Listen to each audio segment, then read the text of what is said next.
Unit 2. When the Trees Walked. Section 1. Reading.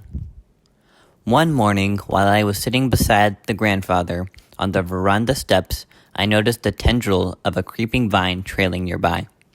As we sat there in the soft sunshine of a North Indian winter, I saw the tendril moving slowly towards the grandfather. 20 minutes later, it had crossed a step and was touching his feet. There was probably a scientific explanation for the plant's behavior. Something to do with light and warmth, perhaps. But I'd like to think that it moved across the steps simply because it wanted to be near grandfather.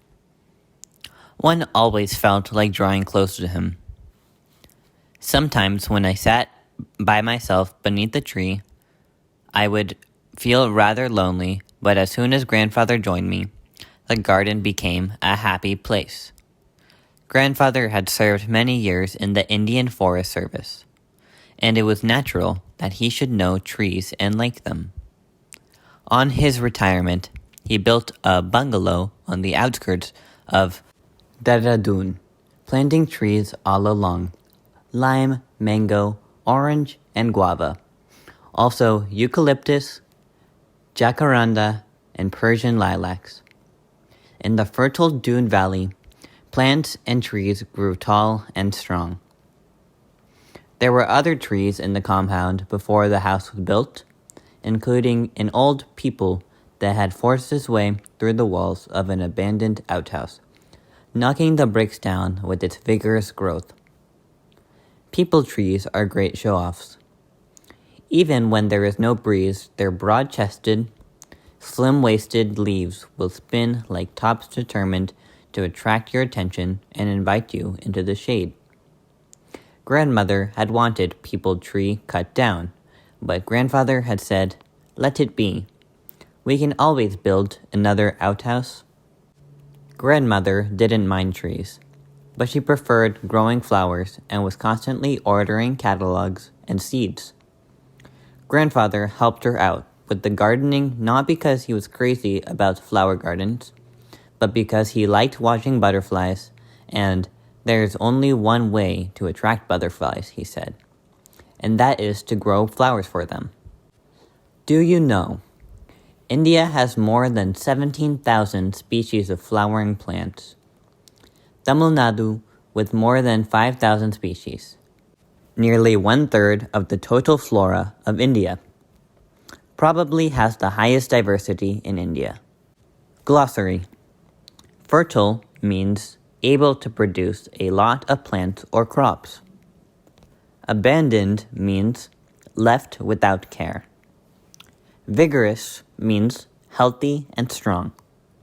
Section 2. Grandfather wasn't content with growing trees in our compound. During the rains, he would walk into the jungle beyond the riverbed, armed with cuttings and saplings, which he would plant in the forest. "But no one ever comes here," I had protested the first time we did this. "Who is going to see them?" "See, we're not planting them simply to improve the view," replied grandfather. "We are planting them for the forest and for the animals and birds who live here and need more food and shelter. Of course, men need trees too," he added, "to keep the desert away, to attract rain, to prevent the banks of rivers from being washed away, for fruit and flowers, leaf and seed. Yes, for timber too. But men are cutting down trees without replacing them. And if we don't plant a few trees ourselves, a time will come when the world will be one great desert." The thought of a world without trees became a sort of nightmare to me, and I helped grandfather in his tree planting with greater enthusiasm. And while we went about our work, he taught me a poem by George Morris. "Woodman, spare that tree. Touch not a single bough. In youth it sheltered me, and I'll protect it now." "One day the trees will move again," said grandfather. "They've been standing still for thousands of years, but there was a time when they could walk about like people. Then along came an interfering busybody who cast a spell over them, rooting them to one place. But they're always trying to move. See how they reach out with their arms? And some of them, like the banyan tree, with its traveling aerial roots, manage to get quite far. We found an island, a small rocky island in a dry riverbed.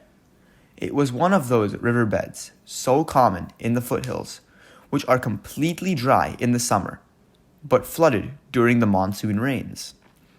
A small mango tree was growing on the island. "If a small tree can grow here," said grandfather, "so can others."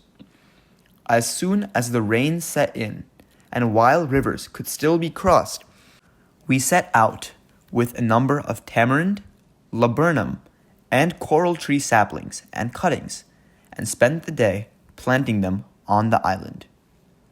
Do you know, the Western Ghats is home to nearly 325 globally threatened flora and fauna.